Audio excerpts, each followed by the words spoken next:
नमस्ते। ओवरव्यू में आपका स्वागत है। ईद की बहुत बहुत शुभकामनाएं। अक्षय तृतीया भी है भाई, उसकी भी शुभकामनाएं। आज हमेशा की तरह 3 प्रश्न पे चर्चा करेंगे। सबसे पहला, क्या ईद पर सब ठीक था? दूसरा, राहुल गांधी नाइट क्लब क्यों नहीं जा सकते हैं? और तीसरा, हिंदी को जबरदस्ती थोपने के क्या परिणाम होंगे? आगे बढ़ने से पहले आपसे एक बार फिर से आग्रह, चैनल को सब्सक्राइब करें, अगर हो सके तो मेंबरशिप ले लें। मेंबरशिप का मतलब हर महीने आप एक छोटी रकम हमें देते रहेंगे, और अगर आप हर महीने का कमिटमेंट नहीं करना चाहते हैं तो वन टाइम एक बार पे भी हमारी आर्थिक मदद कर सकते हैं।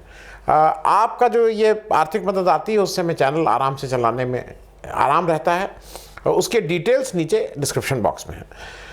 तो सबसे पहली बात, क्या ईद पर सब ठीक था? ये मैं इसलिए कह रहा हूँ कि आज सुबह जब ईद थी और मैंने सुबह के कार्यक्रम भी एक था, उसमें भी कहा, कुछ मित्रों का, मुस्लिम मित्र थे, उनका फ़ोन आया, उन्होंने ईद की मुबारकबाद दी, शुभकामनाएं दी। लेकिन 2-3 जगह से सुबह सुबह ये मुझसे पूछा गया कि और सब ठीक है? और ये लोग यहाँ उत्तर प्रदेश के बाहर से बात कर रहे थे, और बम्बई से थे 2 लोग उसमें, जिन्होंने ये पूछा कि वहाँ सब ठीक है ना? तो एक कहीं एप्रहेंशन या कहीं डाउट या कहीं एक खटका जिसको कहते हैं मन में था। आज के दिन क्या हुआ कि ईद भी है, आज अक्षय तृतीया भी है, और आज परशुराम जयंती भी है। अक्षय तृतीया के दिन ही परशुराम जयंती भी होती है। इस बार देखिए, ये हरदम होता है, हम लोगों के हिंदुओं में बहुत से त्यौहार होते हैं, करीब करीब हर महीने में कुछ ना कुछ त्यौहार लगा रहता है। रमज़ान के महीने में इस बार रामनवमी भी पड़ी, हनुमान जयंती भी पड़ी, और ईद वाले दिन तो ये दोनों और त्यौहार, और ये जो परशुराम जयंती और अक्षय तृतीया भी पड़ गए।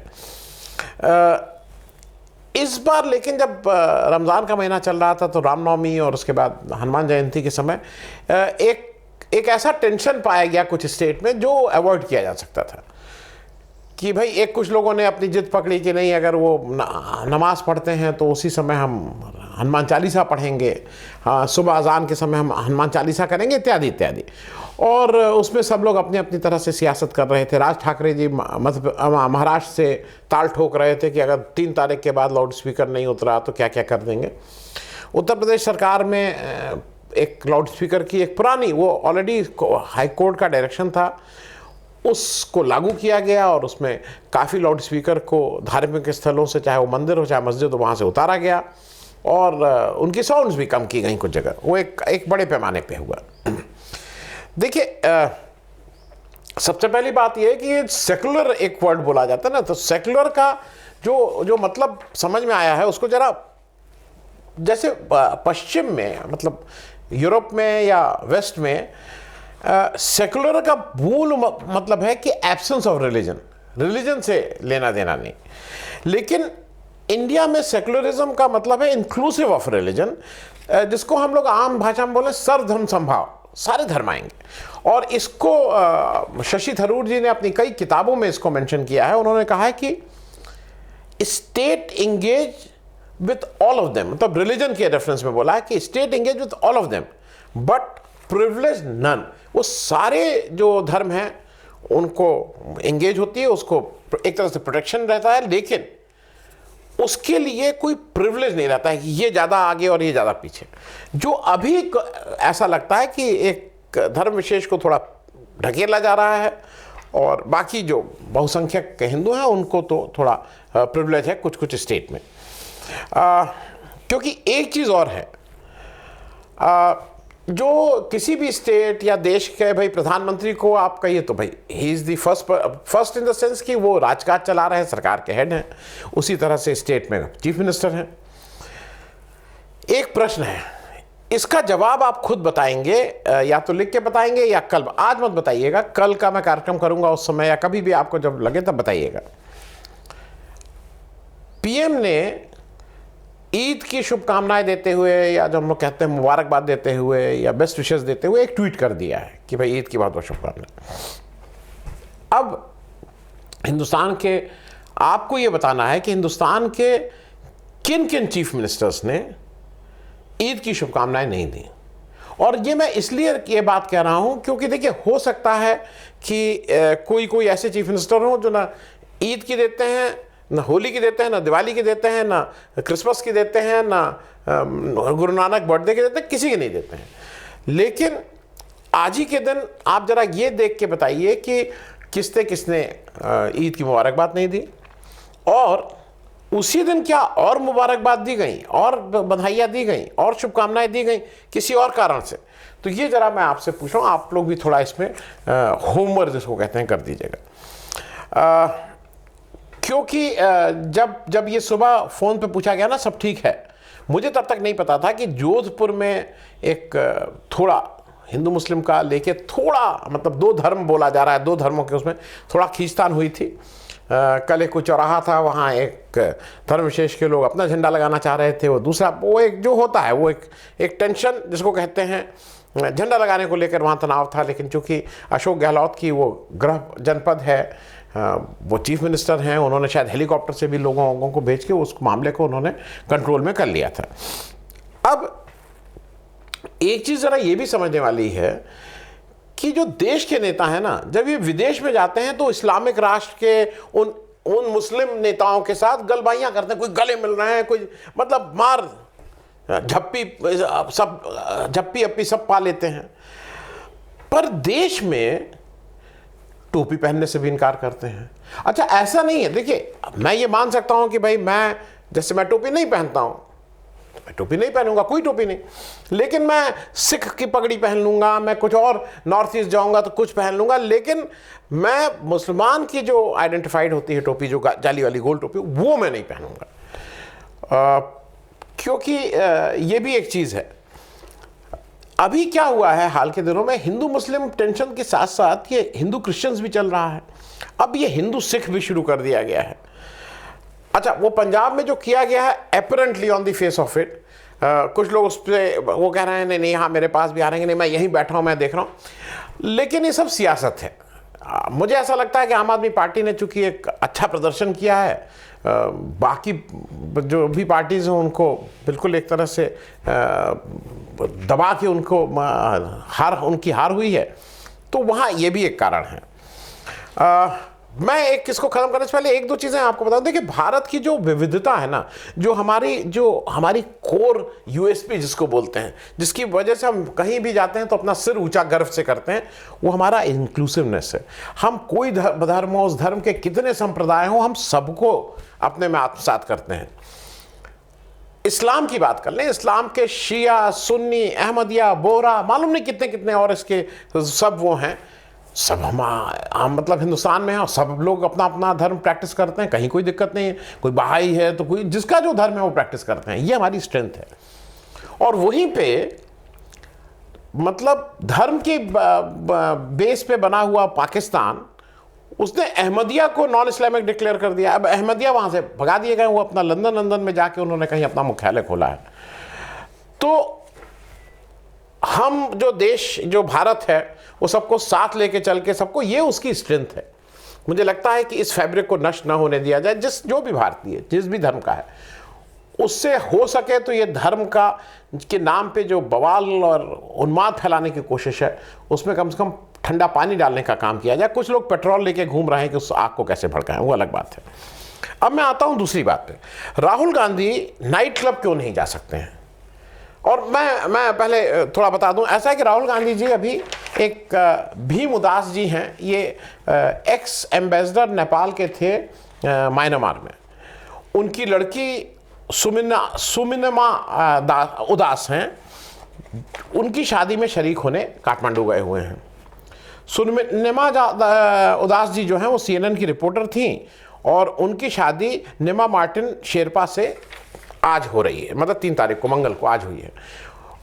शादी का रिसेप्शन 5 को है, और उस शादी से पहले जो संगीत, अगर आपको याद हो, संगीत में एक होता है ना, उस तरह की कोई चीज़ उनके यहाँ भी हो रही थी, उसमें राहुल गांधी शरीक होने वहाँ गए हुए थे। उनकी एक तस्वीर वहाँ की वायरल हो गई। अब अमित मालविया जी जो बीजेपी के IT सेल के प्रमुख हैं, उन्होंने कहा कि ये राहुल गांधी हैं, देखिए नाइट क्लब में गए हैं और ये उनकी तस्वीरें हैं। और फिर उन्होंने एक लंबा ट्वीट लिखा, उस ट्वीट में उन्होंने मालूम नहीं क्या क्या कि मुंबई सीज जब था तब भी ये नाइट क्लब में पाए गए थे, अभी भी नाइट क्लब में पाए गए हैं, और कांग्रेस की प्रेसिडेंसी को आउटसोर्स करने के लिए जब क्या क्या, मतलब जिसका न सिर न पैर उन्होंने पकड़ कर दिया। मैं जरा एक बात आपसे व्यक्तिगत तौर पे आपसे शेयर कर लूँ। मेरे शादी की जब 25वीं वर्षगांठ थी तो एक डिस्कोथेक है जिसका नाम था 0 डिग्री। करीब 100-125 लोग थे, मेरे घर परिवार के सारे लोग थे, घर के ही लोग थे, मेरे दोस्त मित्र जो बिल्कुल फैमिली जैसे दोस्त मित्र।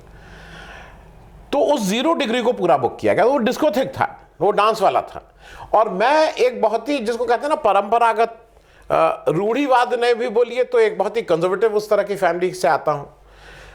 डांस हमारे यहाँ नहीं हो सकता है, हमारे यहाँ शराब का कोई सवाल ही नहीं, और उसमें कम से कम 75 साल से ऊपर के 4-6 मेरे घर के जो सीनियर लोग थे वो धोती पहन के वहाँ थे, और जीवन में उस 100-125 लोगों में 70-80 लोग पहली बार उस डिस्कोथेक को देख रहे थे। तो क्या अगर कोई डिस्कोथेक जा रहा है और वहाँ क्या, और वो पूरा बुक था, तो क्या वो क्या आप कहना चाह रहे हो? आप उसके चरित्र के बारे में बोलना चाह रहे हैं? आप क्या कहना चाहते हैं? क्योंकि मुझे ऐसा लगता है, एक तो पहली चीज राहुल गांधी का अगर मन है, वो एक तो वहां संगीत था, वो अगर किसी व्यक्ति ने अपने शादी विवाह का संगीत किसी नाइट क्लब में कर रखा है तो उसमें क्या, आप किसी को क्या दिक्कत हो सकती है? दूसरा, मुझे अमित मालवीय जी या भाजपा के कुछ लोगों से एक दो चीजों में, मतलब मेरी सलाह है, आप सलाह मैं सबको देता हूं तो आपको भी दे रहा हूं, कि जो शादी ब्याह मियाँ बीवी ये जो रिलेशनशिप होती है ना, इसमें बहुत मत बोला करिए, क्योंकि कहीं दुखती रग आपकी भी है। फिर लोग बोलेंगे तो आप कहेंगे कि हाँ, मतलब ये तो हम बोलता है तो लोग क्या बोलता है वो वाला गाना होने लगेगा। मेरे ख्याल में ये मियाँ बीबी हस्बैंड को वाइफ के साथ कैसे बिहेव करना चाहिए, वाइफ के साथ क्या करना चाहिए, इन सब चीज़ों में ज़रा मत बोलिए तो अच्छा है, क्योंकि लोग कहीं और भी प्रश्न करने लगते हैं। हो सकता है डर के मारे यहाँ ना बोलते हो, लेकिन प्रश्न करते हैं मियाँ बीबी के रिलेशनशिप को लेकर। अब तीसरी बात, ये जो हिंदी को जबरदस्ती थोपने का क्या परिणाम होगा? अभी अमित शाह साहब ने पिछले महीने अप्रैल में दिल्ली में 37वीं पार्लियामेंट्री ऑफिशियल लैंग्वेज कमेटी की मीटिंग को प्रिसाइड किया। उसके बाद उन्होंने कहा कि जो 8 नॉर्थ ईस्टर्न स्टेट हैं उसमें 10वीं तक हिंदी कंपलसरी करने को ये सारी स्टेट राजी हो गई, और अब हम उसको कंपलसरी करने जा रहे हैं। और ये भी बताया गया है कि उसमें 22,000 Hindi teacher already north east में ये हिंदी को पढ़ाने के लिए ऑलरेडी नियुक्त हो गए हैं। अब इसके विरोध में North East student organisation NESO, जो 8 स्टूडेंट ऑर्गेनाइजेशन का एक मतलब मिल के उन लोग बनाए हैं उसको, वो इस पॉलिसी के विरोध में उतर आया है। उनका कहना है कि लोकल लैंग्वेज क्लास तक 10th तक तो कम से कम अपनी स्टेट की लोकल लैंग्वेज को आप कंपलसरी कर दीजिए, जिस स्टेट के आप हैं। आप हिंदी को लाके क्यों थोपना चाह रहे हैं? मैं आपकी जानकारी के लिए बता दूं कि जो 22 भारतीय भाषाएं हैं उसमें ये 5 भाषाएं इन नॉर्थ ईस्ट स्टेट में कहीं किसी स्टेट में बोली जाती हैं, या उसकी असमीज है ही आपको पता है, मणिपुरी, बोडो, नेपाली, बंगाली, ये सब किसी उस नॉर्थ ईस्ट में बोली जाती हैं। अब जो करीब ऐसी फिगर एक है, इंडियन एक्सप्रेस की रिपोर्ट भी है कि 40 से 43% लोग इस देश में हिंदी बोलते हैं। हिंदी राष्ट्रभाषा नहीं है, हिंदी राजभाषा है। तो एक तो ये ध्यान रखना होगा। दूसरा, अगर आप हिंदी को जबरदस्ती थोपने का काम करेंगे तो नेचुरली वो रिटेलिएशन होगा, क्योंकि जो व्यक्ति जिसकी अपनी जिसको कहते हैं ना आप बार बार मातृभाषा, मातृभूमि, पितृभूमि ये सब बात करते हैं, वो अगर असमीज है तो उसको असमीज पहले आना जरूरी है मेरे ख्याल में। अगर कोई उत्तर प्रदेश का व्यक्ति भी महाराष्ट्र में जाके बस गया और वहीं रहने लगा तो उसके बच्चों को पहली भाषा जो सीखनी चाहिए मेरे हिसाब से वो मराठी सीखनी चाहिए। अगर यहाँ का कोई उत्तर भारतीय जाके दक्षिण के किसी राज्य में बस गया और वहीं उसके बच्चे हैं और वहीं पढ़ाई कर रहे हैं तो उनको उस राज्य की भाषा पहली सीखनी चाहिए, हिंदी और अंग्रेजी से भी पहले मेरे हिसाब से। तो इसको लेके जो असम के चीफ मिनिस्टर हैं हिमंत बिस्व शर्मा जी, उन्होंने कहा कि नहीं इस तरह का कोई लेटर नहीं मिला, इस तरह का कोई डायरेक्शन भी नहीं आया है, और हम तो 4 लैंग्वेज फॉर्मूले की बात करते हैं जहाँ अंग्रेज़ी, हिंदी, लोकल लैंग्वेज, और वो 4 लैंग्वेज की बात कर रहे हैं कि हम इसकी बात कर रहे हैं। मुझे ऐसा लगता है कि लैंग्वेज के नाम पे आपको थोड़ा सेंसिटिव रहना पड़ेगा। हरदम याद रखिएगा कि पाकिस्तान, ईस्ट पाकिस्तान और वेस्ट पाकिस्तान धर्म की वजह से वो बांग्लादेश नहीं हुआ, भाषा की वजह से हुआ था। भाषा थोड़ी सेंसिटिव चीज़ है, उसको आप हिंदी हिंदू हिंदुस्तान की कोई सर्विस नहीं कर रहे हैं। आपको जहां पे भी आप इस तरह की भाषा, आप सरकारें राजी हो गई हैं क्योंकि सरकार में आपके लोग बैठे हैं जिनकी हिम्मत नहीं है आपके सामने मुंह खोलने की। आपको वहां की आवाम को कॉन्फिडेंस में लेना होगा, आपके आवाम को समझाना होगा कि इसको करने के उनके फायदे और नुकसान क्या हैं। आपको हिंदी थोपने से पहले उनकी भाषा को कहना होगा कि आप अपनी भाषा पहले करिए। तो मुझे ये लगता है कि भाषा का प्रश्न बहुत ही इस उसमें कि ये भी राष्ट्रभक्ति है और ये जो इसको नहीं करे वो देश, इससे बाहर निकलना होगा, इस माइंडसेट से। भारत की कोई भी भाषा अगर आदमी ठीक से पढ़ लिख सकता है तो वो उतना ही राष्ट्रभक्त है जितना कोई हिंदी बोलने वाला। Thank you so much.